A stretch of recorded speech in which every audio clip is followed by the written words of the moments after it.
पूरा लोकल। ప్రస్తుతం మనం గాంధీ భవన్ లో ఎంపీ బలరాం నాయక్ తోటి ఉన్నాము. చెప్పండి సార్, కులగణన పూర్తి చేశారు, వర్గీకరణ పూర్తయింది, ఎట్లా అనిపిస్తుంది? అంత బాగానే ఉంటుంది, బ్రహ్మాండంగా ఉంటుంది. రేవంత్ రెడ్డి గారి ఒక కార్యాచరణంలో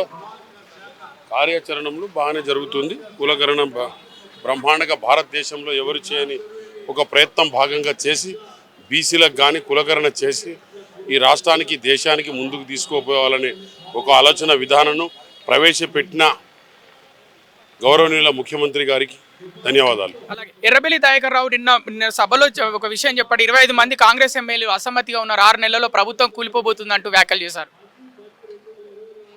దయాకర్ రావు గారికి ఓడిపోయిన పిచ్చిలో ఏదేదో మాట్లాడుతున్నాడు. ఆయన ప్రెస్టేజియన్లో ఆయనకు ప్రెస్టేజియన్ తగ్గించి మాట్లాడమనండి. కూలిపోతుంది, వారి జారిపోతుంది, అదంతా ముందే ఉండనుండే. ఆయన ఓడిపోయిన ప్రెస్టేజియన్లో ఏదైనా మాట్లాడతాడు, దానికి నాకు బాధ్యత. అలాగే బీఆర్ఎస్ పార్టీ వాళ్ళు పింక్ బుక్ ఓపెన్ చేస్తున్నారంట. మీ ప్రభుత్వం వాళ్ళు చాలా దౌర్జన్యం చేస్తున్నారు, మా లీడర్లను కావాలని కేసు పెట్టి అరెస్ట్ చేస్తున్నారని చెప్తున్నారు.